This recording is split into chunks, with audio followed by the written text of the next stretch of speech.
Hello students, next हम discuss करेंगे exercise 12.8 के लिए। क्वेश्चन नंबर 8 क्या कह रहा है? A bag 1 contains 5 red and 4 white balls and a bag 2 contains 3 red 3 white balls.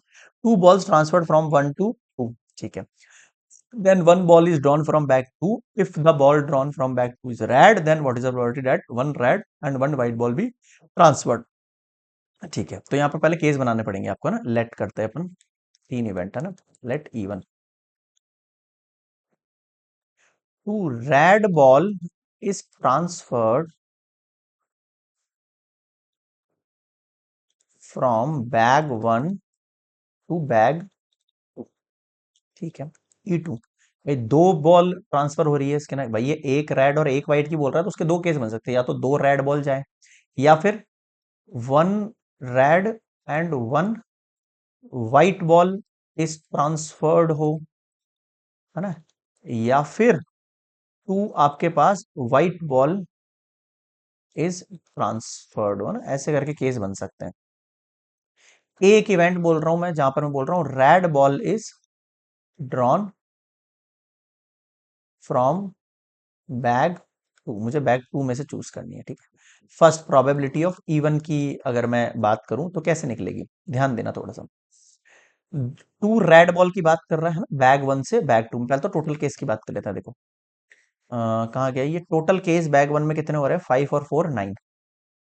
उनमें से मुझे कितने चूज करने हैं? 2 चूज करने हैं। यहां तक समझ में आ गया। इसमें से अगर मैं रेड बॉल की बात करूं, अगर दो सेलेक्ट करनी है, टोटल कितने? 5 रेड बॉल्स में से। सिंपल। अब इसका सॉल्यूशन आप सेल्फ करोगे, कॉम्बिनेशन अपन पहले यूज कर सकते हैं, कर चुके हैं इसको, तो मैं इसका डायरेक्ट आंसर लिख रहा हूँ 5/18। नेक्स्ट देखो, प्रोबेबिलिटी ऑफ E2 कैसे निकालेंगे? One red and white white है ना, one red and one white. नीचे total case 9C2। One red choose करनी है आपको, किसमें से? वन बॉल चूज करनी है रेड में से, और वन चूज करनी है व्हाइट में से। इसको भी आप सेल्फ सॉल्व करोगे, 5/9 आएगा। Probability of E3 same case, 9C2। Two white ball की बात कर रहा है इस बार, किसकी? व्हाइट बॉल की। तो व्हाइट बॉल देखो कितनी है? 4। उनमें से 2। इसको भी आप सेल्फ सॉल्व करोगे, आपके पास 1/6 आ जाएगा। कितना आ जाएगा? 1/6। बताओ यहां तक समझ में आया क्या?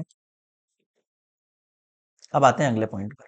Probability of A given that E1। अब देखो ए मैंने किसको माना था कि रेड बॉल चूज करना है मुझे। कितने बॉल चूज करना है? रेड बॉल चूज करना है। अगर यहां से एक रेड बॉल बैग 1 से बैग 2 में चला गया तो भाई, sorry, 2 red ball. Even case कौन सा था मेरा?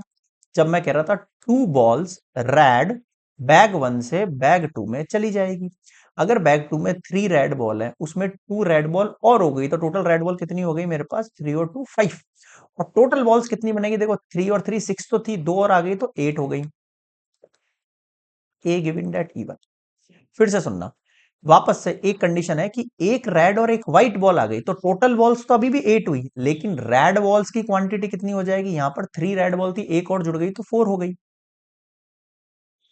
अगला जो केस मैंने माना था E3 का, वो क्या था कि दो व्हाइट बॉल जाएगी, तो बॉल्स तो टोटल 8 हो जाएगी बैक टू में। बैक टू में टोटल बॉल्स कितनी हो जाएगी? 8 हो जाएगी। लेकिन व्हाइट बॉल आपके पास 5 हो जाएगी। लेकिन अगर मैं प्रोबेबिलिटी केवल रेड बॉल की लिख रहा हूं, तो केवल मैं 3 लिखूंगा यहां पर ऊपर। अब मुझे बताओ क्या समझ नहीं आया इस केस में? क्लियर है सभी को? अब जो चीज फाइंड करनी है उसकी बात कर लेते हैं ना। अब जो चीज फाइंड करनी है उसकी, देखो प्रोबेबिलिटी निकालनी है when two red ball is given, है ना। रेड बॉल आपको यहां पर चूज करनी है, यानी ए इज गिवन। और find the probability that one red and one white. अब वन रेड और वन व्हाइट को आपने इवेंट 2 माना था, E2। क्या माना था? E2 माना था। समझ में आया? तो ये वाली कंडीशन आपको E2 की फाइंड करनी है, तो बिल्कुल सिंपल है। P E2 dot P A given that E2, P E1 P A given that E1 plus P E2 P A given that E2 plus P E3 P A given that E3। Clear है? अब first case पर आ जाओ, E2 पर। अब देखो probability of E2 कहाँ है मेरे पास? ये 5/9। और एक सेकंड, ये 2 होगा ना। ये 5/9 है और ये 4/8 है। 5/9 4/8।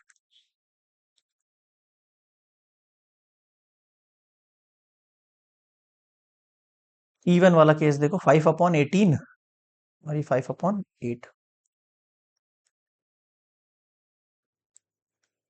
यहाँ देखो 5/9, 4/8।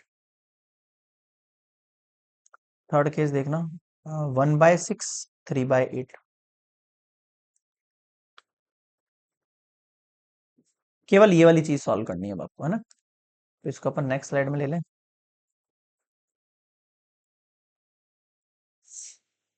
अरे ये क्या हुआ?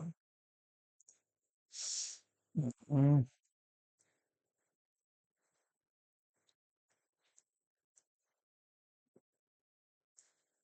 ओके, अब सॉल्व करते हैं भाई इसको। देखो अब आप फोकस करो। तो 1/8, 8 है इसमें। और क्या क्या कॉमन है, पहले कॉमन वाला पार्ट हटा रहा हूँ। देखो 5 × 4 3 × 3 × 8। ठीक है, नीचे आ जाओ। यहां से देखो, अगर मैं यहां से 3 × 8 कॉमन निकाल लूंगा ना, 3 × 8, अंदर कितना बचेगा? 5 5 जा 25 अपॉन, ये कितना होगा? 3 9 जा 18 होगा ये। 3 9 जा 18, अगर मैं 3 और 8 ले गया तो कितना बच गया? नीचे 9 बच गया। 5 4 जा 20 अपॉन, इसमें से 3 और 8 ले गया तो एक 3 और बच गया अंदर। इसमें से 3 और 8 ले गया, 3 और 8 ले गया तो 3 2 जा 6, तो ये 2 बच गया यहाँ पर। बताओ समझ में आएगी ये चीज, है ना। तो ऐसे कॉमन निकाल। अब देखो ये पूरा वैल्यू कैंसिल आउट। 5 4 जा 20 अपॉन 3, अपॉन में आओ। अब यहाँ पर लो आप एलसीएम। देखो ये 9 3 एंड 2, तो 3 3 जा 3 1 जा, फिर 3 1 जा, फिर 2 1 जा, 3 3 जा 9, 9 2 जा 18। तो 9 2 जा 18 और ये 50, प्लस 3 6 जा 18, 6 2 जा 12, 120। 2 9 जा 9 3 जा 27। और देखो 20/3 मल्टीप्लाई 18 ऊपर चला गया, नीचे आ गया ये। ऐड करो 120, 50, 60, 70, 77,